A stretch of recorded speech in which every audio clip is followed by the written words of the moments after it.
Okay, now what we're going to do is get started laying out our design on our silk.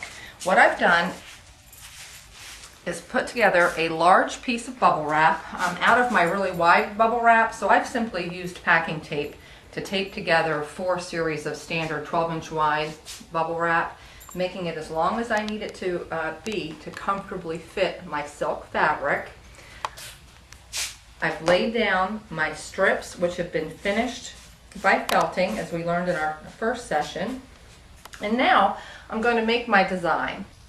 Okay, I'm going to grab some of my colorful spiral dyed wool top, and I'm going to start at the furthest edge of my project because my reach is fairly limited and I don't want to have to come back over here once I've laid down this edge. So I'm going to start at my furthest point away,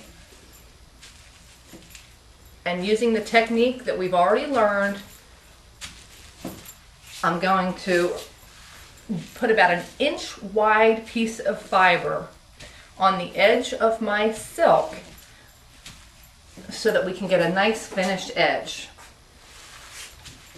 And once I've gone to the edge, we're ready for the next row of fiber. Okay, the first line is laid out, and now we're going to take a minute, use a compatible piece of wool top, and lay out our next line. I'm starting at the very edge of the fabric, and this is what's going to give us our nice puckering and ruching effect. So I'm going to bring this all the way down the length of the table.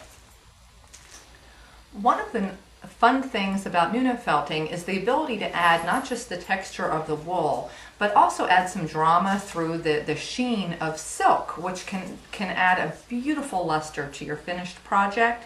And that's what I'd like to add now. Wool will migrate through your fabric, silk will not.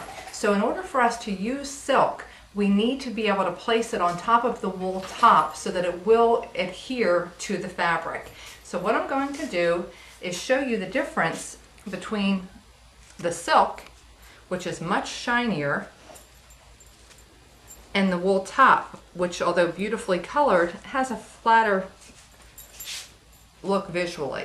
And after the material is felted, the luster of the silk will become even more apparent. So now I'm going to take a piece of the silk top, and a little goes a really, really, really long way. So I'm just going to grab the tiniest bit of it and lay this over the wool top. And when we finish with our felting, you're going to see that it has migrated into the wool, and it's going to create a beautiful, beautiful sheen that will catch the light as you wear your shawl. I've got my first 2 layers of wool top laid down, and I've topped each with some silk to give it that sheen that we were talking about. And now what I need to do is lay the fiber down so that it will serve to attach my strip to the underlying layer of silk. So here's my strip that is just laying on top of the silk that will be the basis for my shawl. And so now I just want to lay a very thin layer right down through the middle of that strip. All of our ruching will stay in effect, but the wool top that we're laying now will migrate through the first layer onto the second, and will then attach our layer nicely to our piece. Okay, we have all of our wool and silk top laid down on our fabric in the manner that we want our design to show. All of the top was laid down in one direction, so it all went, I guess, counterclockwise. Each piece is just gently overlapping the piece that was previously laid down, so there are no bald spots anywhere. The fabric that we're using is slightly larger than our work surface, so we're going to have to handle a little challenging spot when we roll up our fabric. You'll see that I haven't been able to lay down any of the wool or silk on the very edge because it overlaps our table surface. That's not going to be a problem, but we will have to deal with it. The next stage in our craft is to lay down some tulle fabric on top of our design. This will serve to encase the fibers and make sure that they don't migrate in a manner that is not pleasing to our eye. When you're working on a piece as long as this, there's always going to be a little bit of trial and error as we lay down our tulle. It's impossible to get the entire surface covered in one swoop, so I'm going to have to kind of play with the fibers, correct any movement that I've created as I lay down my tulle. But first I want to get it covered, and then we'll fix our mistakes. Okay, looking through the fiber, I can see that I have disrupted some of the surface, and I'm going to reach under and put it back where I want it to go. And other than that little mistake, it's looking pretty good. I've got everything covered. And now I'm going to take a few minutes to wet down the fibers using my solution of cold water. We don't want to use hot water when we're doing Nuno felting. Unlike regular wet felting, when we work with very hot water, when you're doing a Nuno project, you want to take a longer time.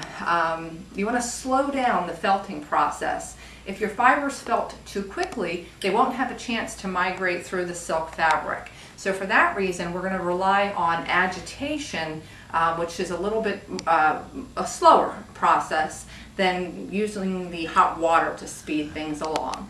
So I'm just going to go ahead and sprinkle my solution of cool water and olive oil soap all over the wool top. Okay, once we have liberally wet down the entire surface of our shawl, you're going to want to gently pat down on the fibers so that they have an opportunity to really absorb that soapy solution. Taking care to make sure that we don't move the fibers around. It's particularly important to make sure that the silk stays on top of the wool, because as you will recall, if the silk migrates off of the wool, it will not felt into the fabric. It doesn't have that ability, and so you'll wind up with a loose piece of fiber that will look unattractive on your finished piece.